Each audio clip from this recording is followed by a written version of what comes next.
बच्चों, welcome back. एक बहुत ही अच्छे शानदार हफ्ते के बाद आई होप कि आप लोगों के टेस्ट अच्छे रहे हो। सबने बहुत अच्छे एफर्ट्स दिखाए, but we know that there is always a scope for improvement, so keep revising the topic so that आपका बेटर एंड बेटर परफॉर्मेंस होते चले। ठीक है, तो उम्मीद है कि इस हफ्ते में आपने बहुत अच्छे से टॉपिक्स रिवाइज करके अच्छे से सारे डाउट्स वगैरह कलेक्ट करके रखे हो, और जितना भी मैंने पढ़ाया तो वो अच्छे से आपका लर्न हो चुका हो।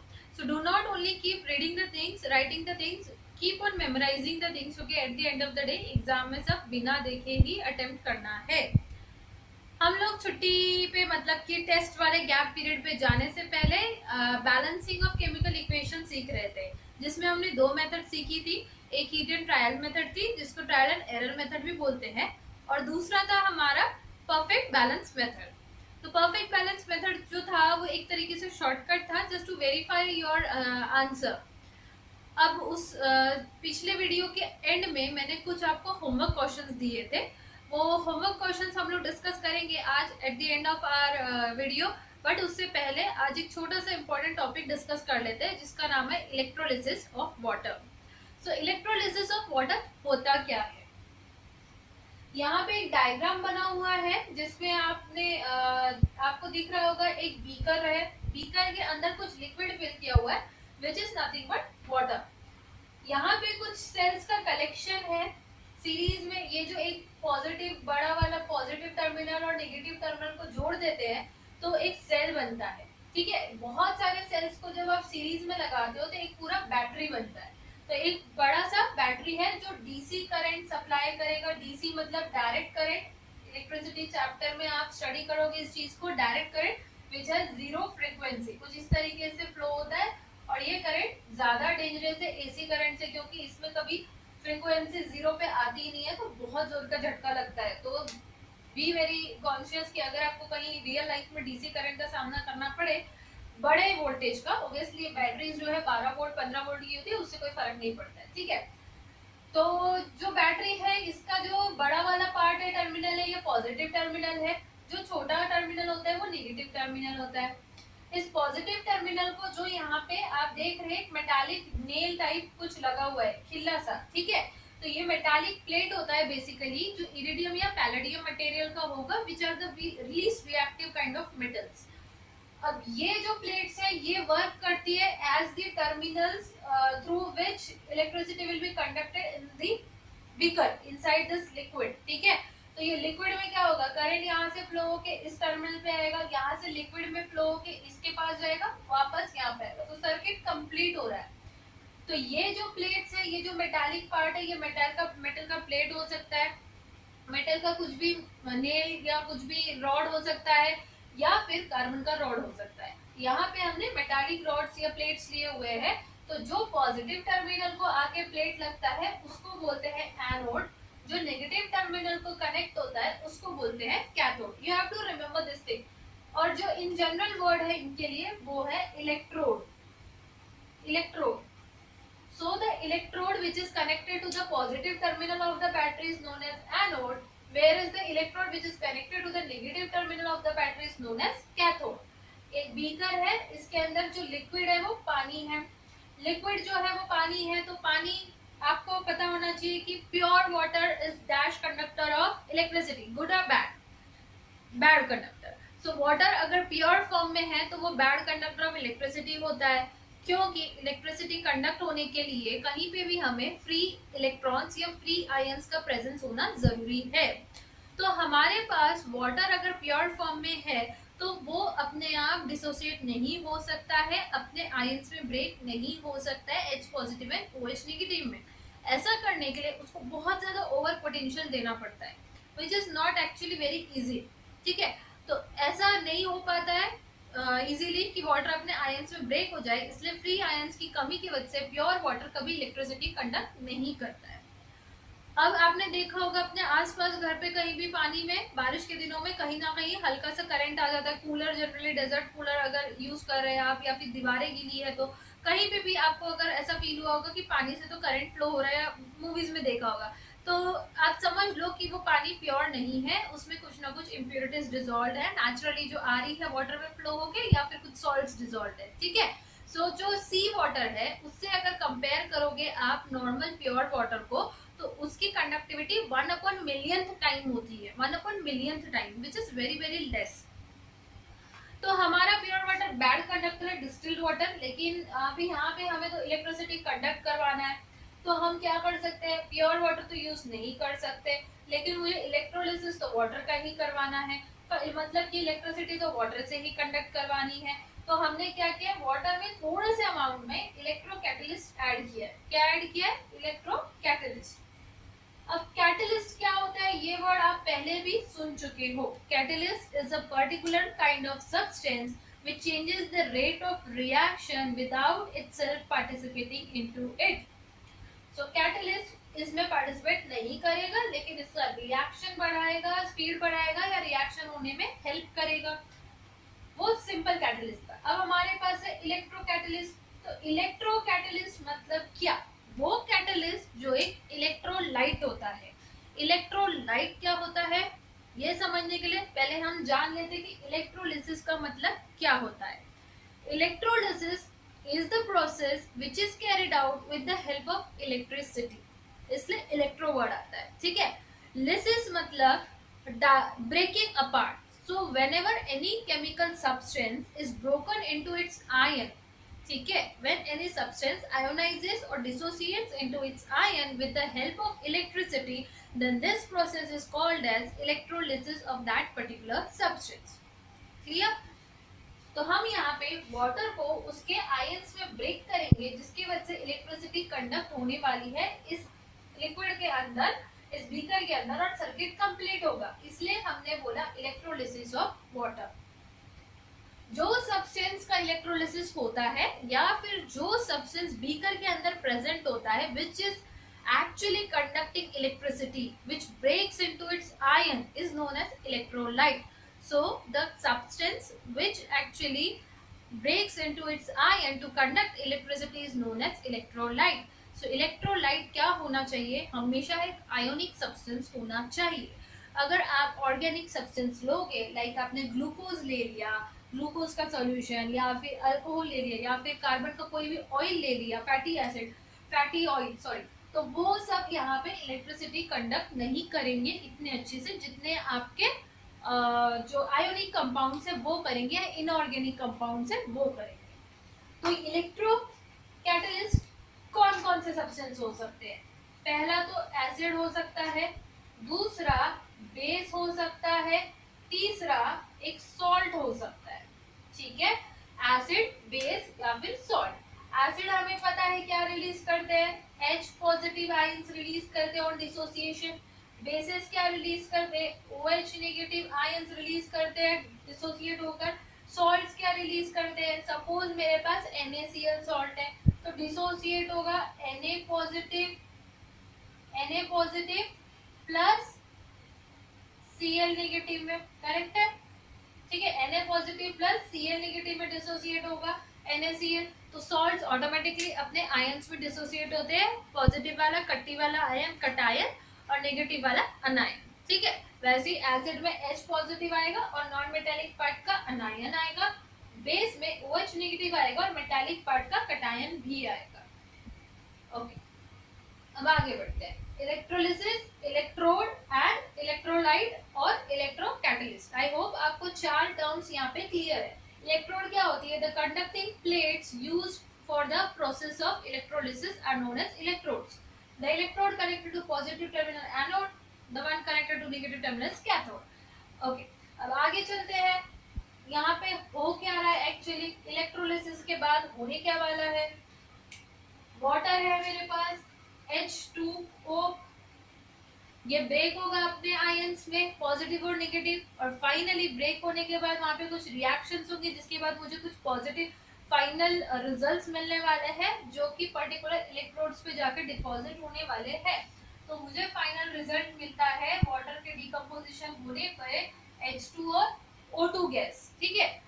This process is used to generate hydrogen gas, which is used as fuel, and oxygen gas, which has other further uses, specially hospitals में यूज होता है। और इसके अलावा हाइड्रो ऑक्सीजन या हाइड्रो ऑक्सी बनाने के लिए यूज होता है, जो एक again another kind of fuel है।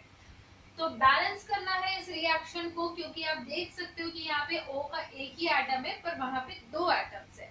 तो हम डायरेक्टली क्या करते हैं, बैलेंस करने के लिए दो है तो यहाँ पे इसके नीचे 2 लिखेंगे क्या, बिल्कुल भी नहीं। ये एक फिक्स मॉलिक्यूल है, इसका फॉर्मूला आप खराब नहीं कर सकते हो, तो आप यहाँ पे 2 लिखोगे, करेक्ट। अब ये 2 है, ऑक्सीजन इधर भी 2 है, balanced. What about hydrogen, 2 into 2 4, यहाँ पे 2 ही हाइड्रोजन है, सो बैलेंस करने के लिए इसके आगे भी 2 लिखोगे, नाउ इट इज बैलेंस्ड। सो ये आपको वाटर लिक्विड के फॉर्म में था, ठीक है।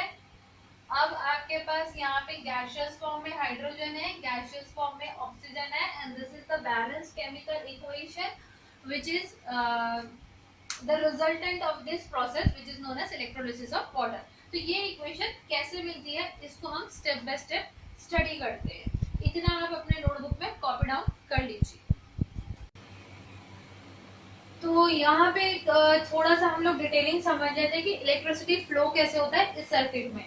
कभी भी अगर आपके पास कोई मेटालिक कंडक्टर है सपोज यहाँ पे, ठीक है, ये मेटालिक रॉड है और इस तरीके से सर्किट बना हुआ है, तो ये मेटालिक रॉड में करंट कैसे फ्लो होता है, आपका निगेटिव टर्मिनल है, ठीक है, बैटरी क्या है, it is a kind of storage जिसमें केमिकल एनर्जी स्टोर्ड है जो कन्वर्ट होगी इलेक्ट्रिकल एनर्जी में। कैसे कन्वर्ट होगी, by the movement of electrons. अब इस मेटल में हमें पता है कि कहीं ना कहीं फ्री इलेक्ट्रॉन्स रहते हैं जिसके वजह से ये इलेक्ट्रिसिटी कंडक्ट करता है, ओके।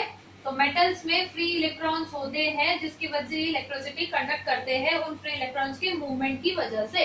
तो हमारी बैटरी से यहाँ से एक्चुअली इस डायरेक्शन में negative to positive terminals electrons flow होना शुरू होते हैं, okay. So electrons are released by the negative terminal and they are collected by the positive terminal. Whereas current जो है वो इसकी opposite direction में flow होता है हमेशा। Conventional current direction इसको बोलते हैं conventional current, which is understood कि apparently मतलब समझा जाता है कि हाँ ऐसे flow हो रहा होगा। So conventional current direction is opposite to the direction of electrons flow in any conductor. Remember it. ठीक है, तो करंट मेरा पॉजिटिव से नेगेटिव टर्मिनल की तरफ जाएगा, positive to negative terminal current जाएगा, इलेक्ट्रॉन्स जो है वो नेगेटिव टू पॉजिटिव टर्मिनल की तरफ फ्लो होंगे ऑलवेज। अब हम इसी चीज को हमारे इस सर्किट में अप्लाई करते हैं जो हमारा इलेक्ट्रोलिसिस का सर्किट है। यहाँ पे पॉजिटिव टर्मिनल से क्या होने वाला है, करंट फ्लो होने वाला है। तो यहाँ से पॉजिटिव टर्मिनल से कुछ इस तरीके से करंट आ रहा है, पर मेरे इलेक्ट्रॉन्स कैसे फ्लो हो रहे हैं, नेगेटिव टर्मिनल की तरफ से पॉजिटिव की तरफ जा रहे हैं, ठीक है। तो नेगेटिव टर्मिनल से करंट आ रहा है, सॉरी इलेक्ट्रॉन्स आ रहे हैं और कैथोड के प्लेट के ऊपर कहीं ना कहीं अकोमोडेट हो रहे हैं, राइट।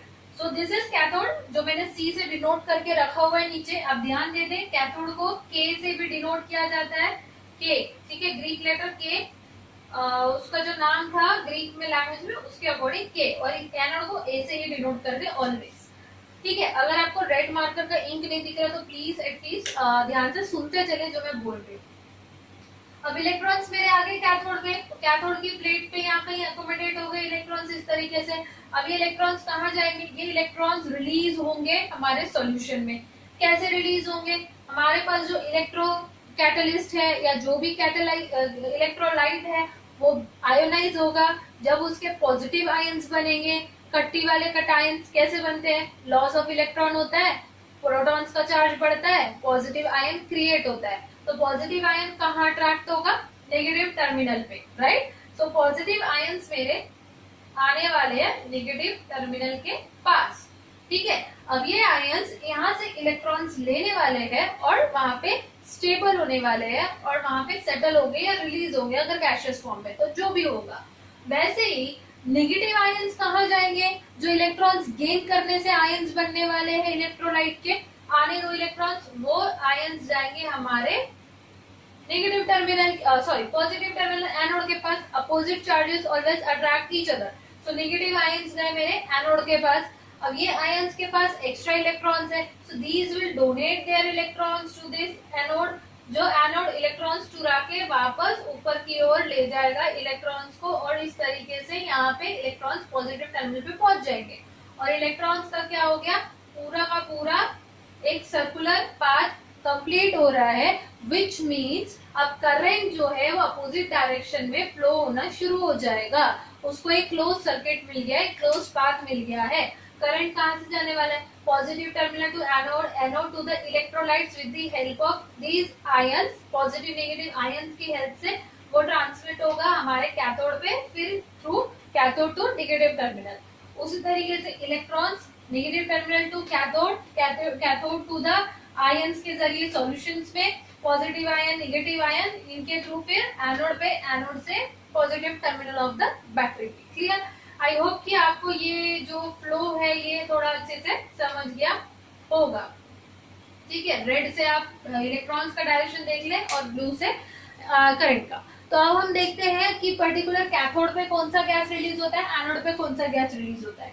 अब एक और ऑब्जर्वेशन आपको यहाँ पे जो करनी है वो ये है कि आप देख सकते हो जो एनोड वाला टेस्ट ट्यूब है, इन्वर्टेड टेस्ट ट्यूब रखा हुआ है इस टर्मिनल इलेक्ट्रोड के ऊपर, दोनों इलेक्ट्रोड्स पे। ठीक है, तो एनोड के ऊपर का जो टेस्ट ट्यूब है, ये टेस्ट ट्यूब में जो एम्प्टी स्पेस है वो कम है as compare to the empty space available in the test tube over cathode. यहाँ पे एम्प्टी स्पेस लगभग इसका डबल है। ऐसा क्यों होता है अभी हम जानेंगे इस चीज को। तो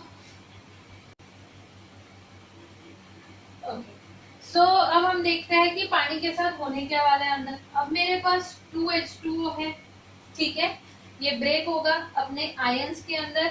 तो कौन से आयंस मिलेंगे, एक तो H पॉजिटिव आयन मिलेंगे प्लस OH नेगेटिव आयंस मिलने वाले। बैलेंस करते हैं, ठीक है, तो दो ये मिल जाएंगे, दो ये मिल जाएंगे। ठीक है, अब चेक कर लीजिए, हाइड्रोजन 2 and 2 4 हाइड्रोजन है और 2 ऑक्सीजन है। ठीक है, so this is the first step. Water के साथ क्या होने वाला है, वाटर डिसोसिएट होगा अपने प्रॉपर आयंस में, पॉजिटिव एंड नेगेटिव आयंस। अब आप पूछोगे कि यहाँ पे इलेक्ट्रोकैटेलिस्ट आपने कौन सा यूज किया है, तो यहाँ पे हम इलेक्ट्रोकैटेलिस्ट यूज कर सकते हैं डाइल्यूट H2SO4, मतलब थोड़ा सा few drops of H2SO4 will be added, 1 or 2 drop, that's it, enough है। या फिर यूज कर सकते हैं NaOH, ठीक है, बेस। अब जो रिएक्शंस मैं आपको बता रही हूँ ये इन दोनों के बिना है। पहले हम बेसिक रिएक्शंस देख लेंगे, फिर हम देखेंगे कि इनमें से कुछ यूज करने पे कैसे रिएक्शंस चेंज होते हैं। ठीक है, तो पहला स्टेप क्या हो गया, स्टेप 1 मेरा वाटर आयोनाइज हो गया अपने रिस्पेक्टिव आयंस में। अब स्टेप 2 एंड कैथोड, कैथोड पे क्या होगा। ठीक है, अब जब मैं आपको बोल रही हूँ कि सिर्फ कैथोड की बात हो रही है तो इसको बोला जाता है half cell reaction. Half cell reaction, cell कभी भी दोनों टर्मिनल्स को या दोनों इलेक्ट्रोड्स को मिला के बनता है, क्योंकि ये सिर्फ एक साइड की बात हो रही है, सिर्फ कैथोड की, तो ये हाफ सेल रिएक्शन होगा। अब हाफ सेल रिएक्शन में कैथोड पे क्या होना चाहिए, cathode is negative terminal of the electrolytic system. तो नेगेटिव टर्मिनल पे कौन से आयंस आने वाले हैं, पॉजिटिव आयंस आने वाले हैं। सो मेरे सॉल्यूशन में से 2H पॉजिटिव अट्रैक्ट होके आ गया। ठीक है, अब कैथोड पे ऊपर से क्या आ रही है, इलेक्ट्रॉन्स की बारिश हो रही है। तो ये 2H पॉजिटिव आयंस क्या करेंगे, इलेक्ट्रॉन्स को एक्सेप्ट करेंगे। सपोज 2 इलेक्ट्रॉन्स आए तो मेरे पास क्या बनने वाला है, H2 गैस। सही है, मेरे पास H2 गैस बन गई। ठीक है, नेक्स्ट अब हम लोग बात करते हैं एनोड पे क्या होगा। तो कैथोड पे कौन सा गैस रिलीज हुआ, H2 gas. At anode, step number 3, at anode which is another half cell reaction. ठीक है, क्या होने वाला है, तो आपका एनोड पे क्या रिएक्शन होने वाला है, एनोड पे आपके नेगेटिव आयंस अनायंस दौड़ के जाएंगे, क्योंकि anode is positive terminal. Anode पे क्या होने वाला है, इलेक्ट्रॉन्स पुल करेगा एनोड पॉजिटिव टर्मिनल पे पहुंचाने के लिए, सर्किट कंप्लीट करने के लिए।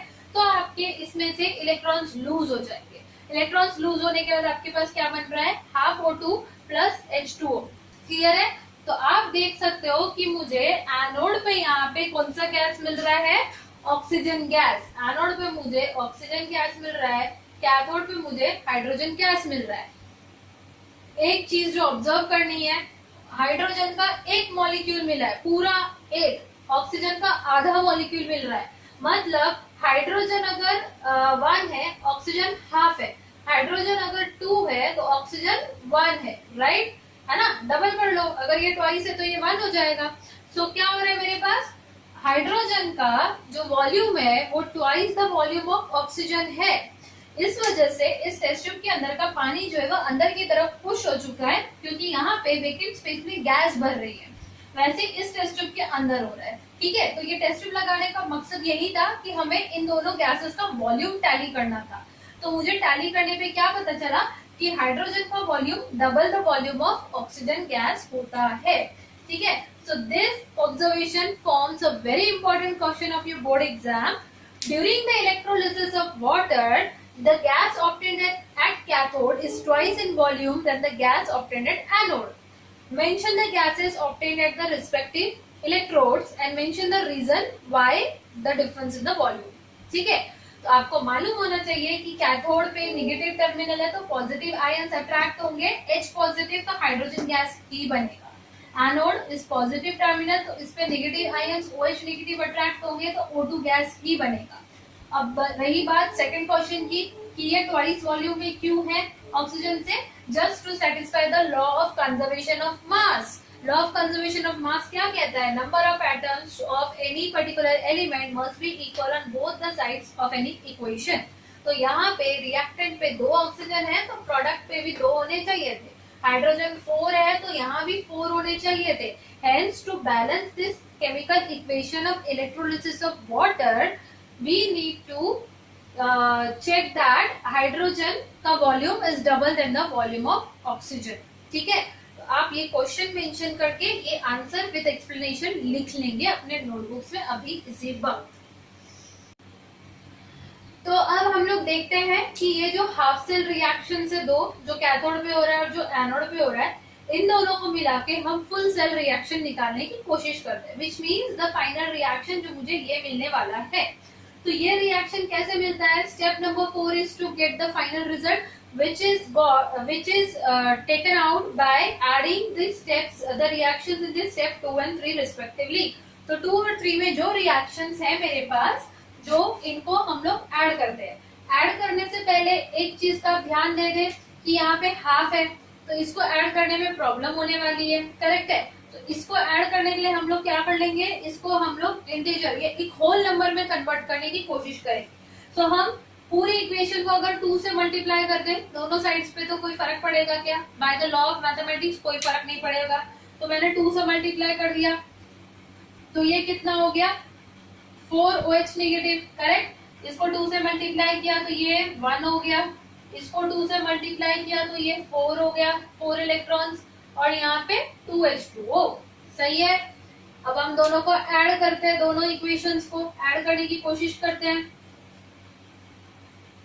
ये ली मैंने पूरी इक्वेशंस, अब मैं अलग से नहीं लिख रही हूँ, आप उसको एक के नीचे एक स्टेप 4 लिख के प्रॉपरली ऐड कर दीजिए। अब यहाँ पे क्या होगा, रिएक्टेंट्स ऐड हो जाएंगे, एरो के उस साइड वाले प्रोडक्ट्स आपस में ऐड हो जाएंगे। तो आपको क्या मिलने वाला है यहाँ पे, एक और चीज, आपने क्योंकि इसको 1 किया है, 2 से मल्टीप्लाई किया है, तो आपको ऊपर वाली इक्वेशन को भी 2 से मल्टीप्लाई करना जरूरी है। आप डायरेक्टली ऐड नहीं कर सकते हो वरना आपकी इक्वेशन बैलेंस नहीं होगी। तो इसको भी 2 से मल्टीप्लाई किया है, ठीक है। तो आपका क्या हो गया, 4H2 plus 4 electrons gives 2H2 gas. अब ऐड करते हैं, 4H positive plus 4OH negative plus 4 electrons gives what, 2H2 plus O2 plus 4 electrons plus 2H2O, सही है ना। अब क्या हो रहा है यहाँ पे, 4H positive plus 4OH negative मिलके क्या बनाएंगे, 4H2O, है ना। ये दोनों ऐड होगा और आपको मिलेगा 4H2O, करेक्ट है ना। प्लस आपको क्या मिलेगा, 4 electrons on this side and 4 electrons on both that side. सो दोनों साइड पे अगर सेम नंबर ऑफ कोई भी एलिमेंट है तो क्या वो मैथ्स के अकॉर्डिंग कैंसिल होता है, बिल्कुल होता है। +4 उधर जाके -4 होगा, कैंसिल हो जाएंगे ये दोनों आपस में, 4 इलेक्ट्रॉन्स कैंसिल, ठीक है। मेरे पास क्या बचा, 4H2O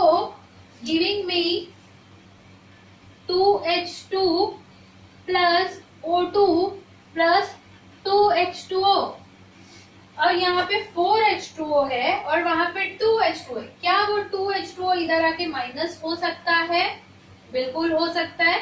4H2O माइनस 2H2O मुझे क्या मिलेगा? Final answer would be 2H2O giving me 2H2 plus O2 gas. That's it, है ना? This is our final balanced chemical equation which is obtained after the electrolysis of water। ठीक है, तो यही मुझे बैलेंस केमिकल इक्वेशन मिली। ये कैसे मिली? Step by step half cell reactions करने के बाद। अब यहाँ पे step by step half cell reactions जब होते हैं तो आपको दोनों साइड्स बैलेंस करने के लिए मैंने मल्टीप्लाई बाय 2 किया, इक्वेट किया। अदरवाइज आप उसको बिना किए भी सॉल्व कर सकते हो, बस आपका कैलकुलेशन थोड़ा लेंदी जाएगा। So you can try that thing on your own, no issues, आप करना चाहो तो। अब एक छोटा सा कंफ्यूजन है, मेरे कुछ स्टूडेंट्स ने मुझे अप्रोच किया था कि कुछ रिएक्शन है ये इलेक्ट्रोलिसिस के जो बॉडी के अंदर यूज होते हैं बायोलॉजी में। I am so sorry, I am unaware of that topic completely biology का, बट मैं उसको केमिस्ट्री पॉइंट ऑफ व्यू से आपको थोड़ा सा हेल्प कर सकती हूँ। ठीक है, तो यहाँ पे कंफ्यूजन था बच्चों का कि यहाँ पे ऑक्सीडेशन कहाँ हो रहा है और रिडक्शन कहाँ हो रहा है। तो ऑक्सीडेशन और रिडक्शन टॉपिक अभी बाकी है आप लोगों का, बट एक टेक्निकल डेफिनेशन उसकी मैं आपको बता दूं। ऑयल रिग, ऑयल रिग क्या होता है? ऑयल वेल, जहां से जिस कुएं को ड्रिल करके जहां से पेट्रोलियम निकाला जाता है, ऑयल, है ना? तो केमिस्ट्री में ये बहुत इंपॉर्टेंट चीज है, बिकॉज सारा केमिस्ट्री इसी पे टिका हुआ है। ऑयल रिग हमारा कुआं नहीं है। This is oxidation is loss of electrons, oxidation is loss of electrons, reduction is gain of electrons, reduction is gain of electrons. आप इस ट्रिक को याद रखो, oxidation is loss of electrons, reduction is gain of electrons. अब इसका अर्थ क्या हुआ?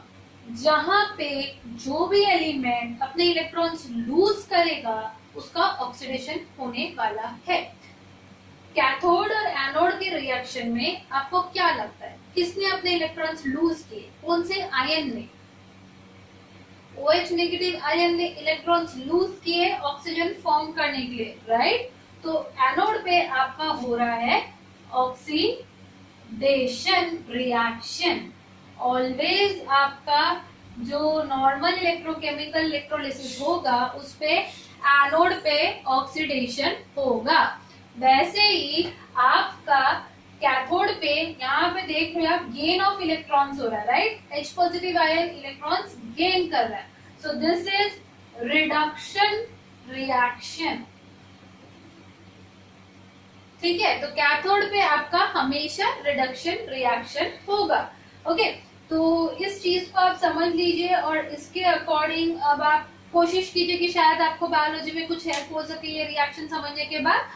मैं थोड़ा सा आपको NaOH डालने के बाद कैसे चीजें होती है ये एक्सप्लेन कर देती हूँ। NaOH अगर आप डालोगे तो ज्यादा कुछ फर्क नहीं पड़ेगा। OH नेगेटिव आयंस आपके अपने आप एक्सेस में आएंगे जो एनोड की तरफ जाएंगे, और बाकी कैथोड पे क्या जाएंगे? हमारे Na पॉजिटिव आयंस जाएंगे जो एज इट इज यहाँ पर डिपॉजिट हो जाएंगे, कोई फर्क नहीं पड़ेगा बाकी रिएक्शन में।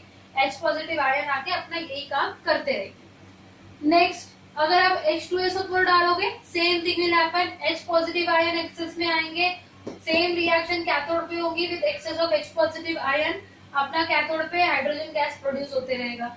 SO4 जो है ये कुछ तरीके से अलग तरीके से रिएक्ट करके यहाँ पे SO2 गैस बना के रिलीज करेगा एनोड पे। सॉरी, SO2 नहीं बनाएगा, सल्फर, हाँ ठीक है, SO2 बनाएगा और ऑक्सीजन भी बनेगी एक्सेस में। ठीक है, तो जो भी कुछ होगी reaction, final balance chemical reaction यही आती है वाटर के इलेक्ट्रोलिसिस की, जिसमें volume of hydrogen is double the volume of oxygen. So that's it for the day. I hope कि आपको इलेक्ट्रोलिसिस अच्छे से समझा है। अब हम लोग थोड़ा सा इन शॉर्ट हमारे जो होमवर्क क्वेश्चंस थे उनको डिस्कस कर लेते हैं। तो आप लोग अपनी नोटबुक्स के साथ रेडी रहिए जहाँ पे आपने होमवर्क सॉल्व किया है with the pen to check it. So here comes our first question of the day of our homework। CO2 plus H2O gives C6H12O6 plus O2। तो मैंने क्या सिखाया था आपको traditional way plus perfect square method, balance method सिखाई थी। दोनों ही method जो है वो एप्लीकेबल होगी इन क्वेश्चंस को सॉल्व करने के लिए। तो आपने जो थ्योरेटिकली सॉल्व किया होगा उसी चीज को मैं वर्बली बोल के यहाँ पे सॉल्व कर रही हूँ, तो आप साथ साथ में चेक करते चले आपके आंसर्स। तो हम सबसे पहले टारगेट क्या करते हैं, जो सबसे ज्यादा नंबर ऑफ एटम्स में डिफरेंस आ रहा है वो एटम को बैलेंस करने की कोशिश करते हैं। तो हमारे यहाँ पे कार्बन एक एटम है, यहाँ पे 6 एटम्स है। हाइड्रोजन यहाँ पे 2 है, वहां पे 12 है। तो हम कहाँ से बैलेंसिंग शुरू करेंगे, कार्बन या हाइड्रोजन से शुरू कर सकते हैं। So let's start with carbon. सबसे सिंपल, मैंने 6 लिख दिया। So 6 carbon balance. Now let's move towards hydrogen. 12 hydrogen, आगे 6 लिखोगे, 6 to 12 hydrogen balanced. Next 6 to 12 oxygen plus 6 18 oxygen atoms. यहाँ पे कितने, 6 प्लस 2, मुझे 18 चाहिए है ना, तो बाकी और कितने चाहिए, 6 लिख दोगे तो ये भी 6 टू 12 हो गया। तो 12 प्लस 6 18 एंड यहाँ पे भी 12 plus 6 18। So hydrogen, oxygen, carbon तीनों balance. This is your final answer. 6 CO2 plus 6 H2O gives C6H12O6 plus 6O2. Second question. SiCl4 plus H2O gives H4SiO4 plus HCl. तो यहाँ पे जैसे कि आप क्लियरली विजिबल है, क्लोरीन का नंबर बहुत ज्यादा डिफरेंस पे है। यहाँ पे 4 एटम्स है, रिएक्टेंट पे और प्रोडक्ट पे एक ही एटम है। वैसे ही आपका हाइड्रोजन यहाँ पे 2 है, यहाँ 4 है, ऑक्सीजन यहाँ 1 है, यहाँ 4 है, और सिलिकॉन दोनों तरफ 1 है। ये आपका कंपैरिजन का टेबल बना। अब या तो आप ऑक्सीजन को बैलेंस कर सकते हैं पहले, या तो आप क्लोरीन को कर सकते हैं। सो सिक्वेंशियली चलते हैं क्लोरीन से। 4 है तो यहाँ 4 लिखने करने के लिए आप यहाँ 4 लिखोगे क्या, बिल्कुल भी नहीं। आपको इसको बॉक्स करके रखना है, जो लिखना है इसके आगे लिखना है, इसके पीछे अंदर बाहर नहीं लिख सकते हो, क्योंकि ये स्टेबल मॉलिक्यूल है। तो यहाँ 4 लिखना गलत होगा। तो 4 कहाँ आएगा, एक्चुअली एट द फ्रंट, पूरे मॉलिक्यूल को 4 मिलेगा, राइट। तो 4 हाइड्रोजन एंड 4 क्लोरीन। क्लोरीन हो गया बैलेंस। चलते हैं ऑक्सीजन की तरफ। 4 है, बैलेंस करना है तो मुझे यहाँ पे 4 लिखना पड़ेगा। और एल्स क्लोरीन को बैलेंस किया तो हाइड्रोजन डिस्टर्ब हो गया। हाइड्रोजन कितना हो गया, 1 था, अब 4 हो गया, और 4 8, यहाँ पे तो 2 ही है, बैलेंस करने के लिए इनटू 4, 4 टू 8। सो क्लोरीन भी बैलेंस, हाइड्रोजन भी balance. Let's move towards oxygen. 4 है, ऑटोमेटिकली यहाँ भी 4 होके बैलेंस हो गया। सिलिकॉन 1 है, बैलेंस्ड है, very good. So final equation क्या मिला, SiCl4 plus 4H2O gives H4SiO4 plus 4HCl, जिसका भी सही आंसर है, clap for yourself, very good. Third one, सबसे पहले तो आप सिंबल्स पहचानना सीखिए, कौन सा किसका सिंबल है। स्मॉल आई किसी का सिंबल नहीं है, स्मॉल एल किसी का सिंबल नहीं है। Capital C small L chlorine का सिंबल है, capital L small I silicon का सिंबल है, ठीक है। Aluminium Al plus HCl gives AlCl3 plus H2। Chlorine 3 है, एक ही है। एल्यूमिनियम 1 बैलेंस, हाइड्रोजन 1 है, यहाँ पे 2 है। कहाँ से शुरू करेंगे आप, हाइड्रोजन से कि क्लोरीन से, क्लोरीन से, क्योंकि क्लोरीन का नंबर ज्यादा अलग है, ज्यादा मतलब बड़ा डिफरेंस है उनके नंबर में। तो 3 लाना है, तो this side you will be multiplying with 3, correct. So 3Cl balance. H की बारी, H यहाँ पे 3 हो गए, यहाँ तो 2 ही है। अब क्या करोगे, यहाँ 2, वहां 3, वहां 3, यहाँ 2, तो दोनों को एक दूसरे से मल्टीप्लाई कर दो। सो प्रोडक्ट में आप 3 से मल्टीप्लाई करोगे, सो 2 3 6, और 3 को 2 से मल्टीप्लाई करोगे तो कितना बनेगा, ये 6 बन जाएगा। 3 2 6, राइट। सो इंस्टेड ऑफ 3 यहाँ पे आप लिखोगे 6, ठीक है। अब आपका हो गया 6H and 6H, clear. But chlorine is disturb now. 3 chlorine था, इंटू 2 हो गया, तो आप इसको इंटू 2 कर दो। एल्यूमिनियम भी डिस्टर्ब हो गया, एल्यूमिनियम को बैलेंस करने के लिए यहाँ पे इंटू 2 करोगे, ठीक है। तो ये आपकी इक्वेशन आ गई। 2Al plus 6HCl gives 2AlCl3 plus 3H2। Next question, fourth question. Na2CO3 plus HCl gives NaCl plus H2O plus CO2। सबसे अलग क्या है, सोडियम ट्वाइस है, यहाँ पे 1 है, चलो 2 लिख दो, बैलेंस हो गया।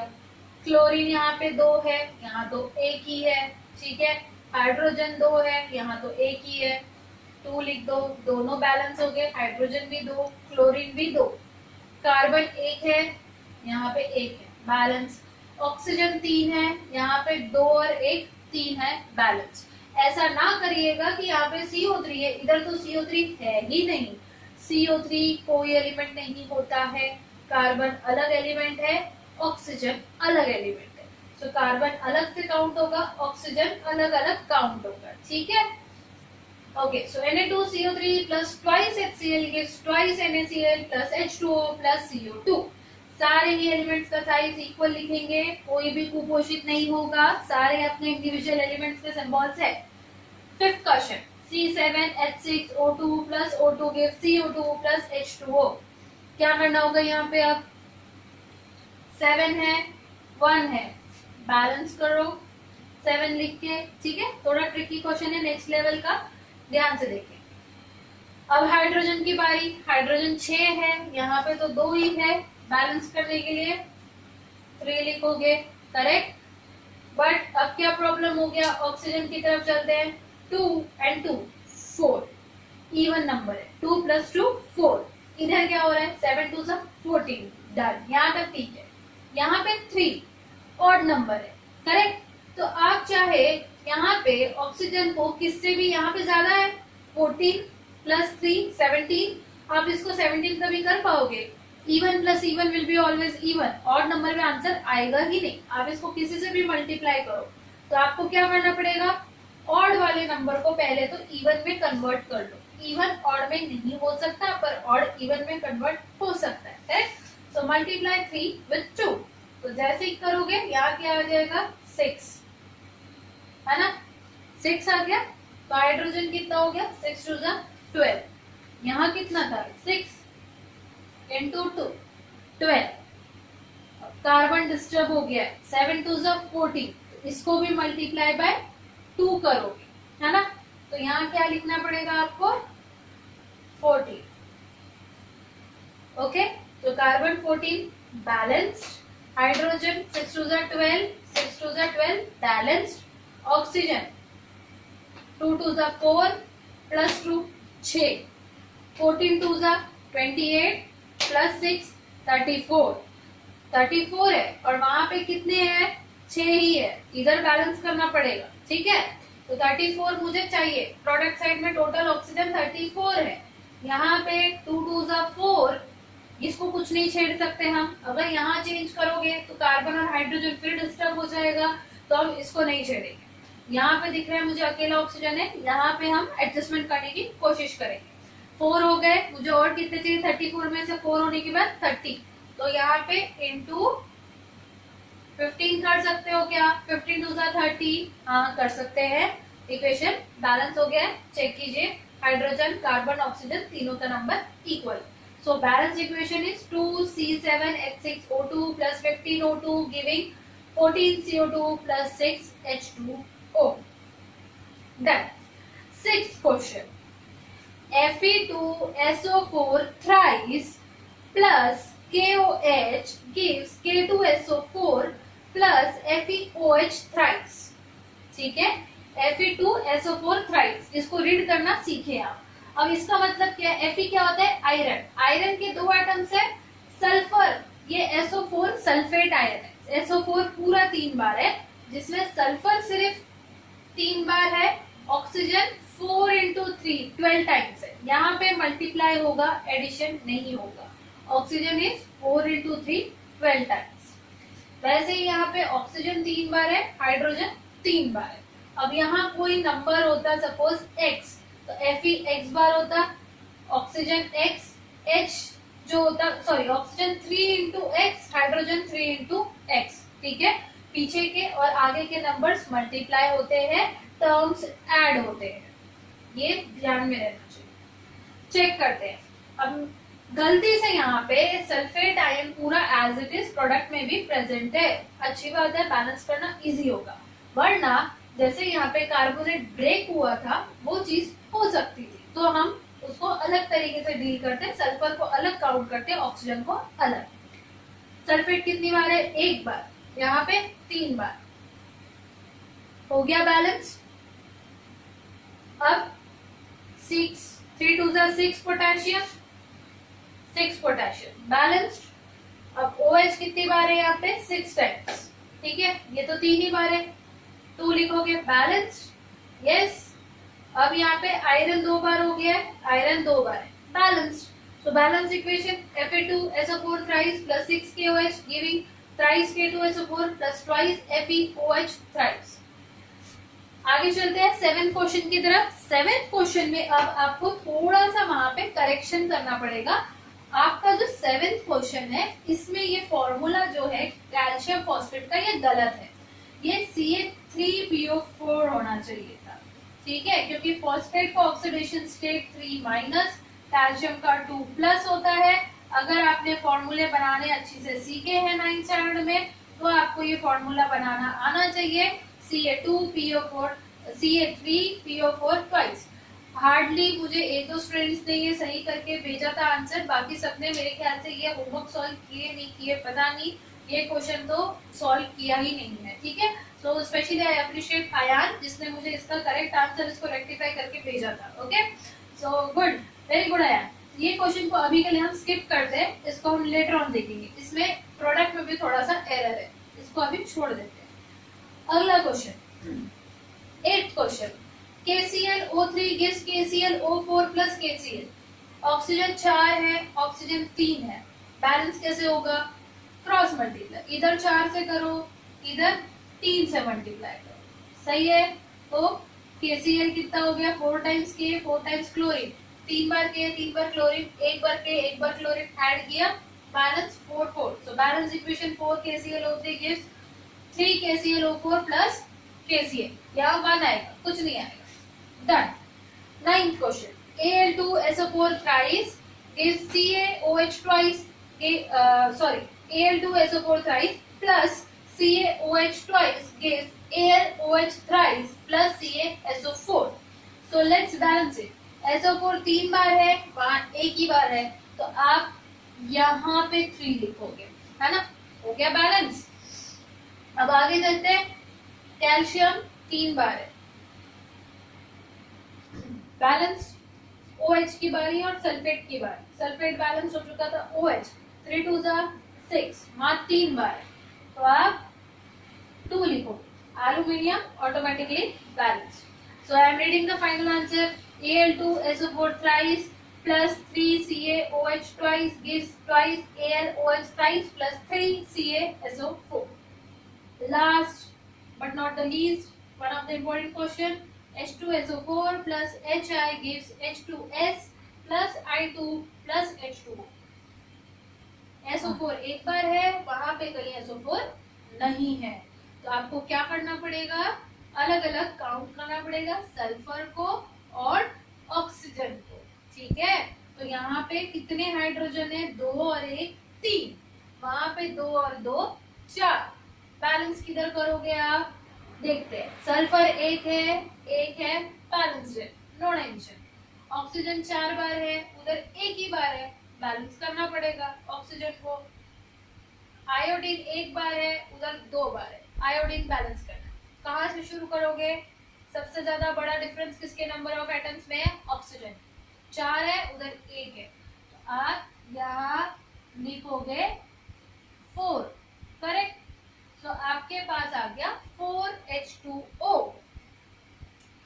अब 4H2O को बैलेंस करने के लिए आपने H को चेक किया, 4 2 8H और यहाँ पे 2, टोटल कितने प्रोडक्ट में 10H है, यहाँ पे 2 ही है, बाकी कहाँ बैलेंस करने पड़ेंगे, इधर, क्योंकि यहाँ किया तो ऑक्सीजन बैलेंस जो हो चुका है वो डिस्टर्ब हो जाएगा, तो यहाँ आप छेड़ेंगे नहीं, बैलेंसिंग होगी यहाँ, ठीक है, 2 2 और वो 8H है, डन, ठीक है। हाइड्रोजन बैलेंस हो गया, सल्फर 1 है बैलेंस है, बचा कौन, आयोडीन, 8 आयोडीन है, उधर 2 है, सिंपली आप यहाँ 4 लिख दोगे, तो 4I2 मतलब 4 2 8, बैलेंस। तो फाइनल इक्वेशन क्या मिला, H2SO4 plus 8Hi gives me H2S plus 4I2 plus 4H2O। So this was our homework which I think आपने थोड़ा बहुत ट्राई करके इसके आंसर्स निकाले होंगे. सो इस तरीके से ये जो टॉपिक है ये बहुत ही इजी टॉपिक है एक्चुअली, बस बहुत ज्यादा प्रैक्टिस की जरूरत है. जैसे मैथ्स को बार बार करके सीख जाते हो, वैसे ही इसको आप बार बार प्रैक्टिस करोगे तो आपका इक्वेशंस बहुत आराम से ऐसे हाथ पे बैठ जाएगी, ऐसे ओरली सॉल्व करने लग जाओगे. ठीक है. So keep on practising them, do not get scared of them, they are really very easy. तो आज हम यही रुकते हैं. नेक्स्ट हमारा टॉपिक होगा limitations of chemical equations and then will quickly move towards the types of chemical equations, जिसमें आपको ऑक्सीडेशन और रिडक्शन के डाउट्स होंगे इलेक्ट्रोलिसिस के, जो हम आराम से उसको सॉल्व करेंगे. सो आपके डाउट्स आप मेंटेन करके चले. और यस, अगर आपको बैलेंसिंग पे जूम सेशन चाहिए तो प्लीज लेट मी नो. आप लोग मेंशन कर दो व्हाट्सएप ग्रुप पे, so that we can have that session थोड़ा इंटरेक्टिव वे में और आपके डाउट्स क्लैरिफाई हो सकते हैं. ठीक है. तो चलो, ध्यान रखो, पढ़ते रहो. Thank you. Have a good day.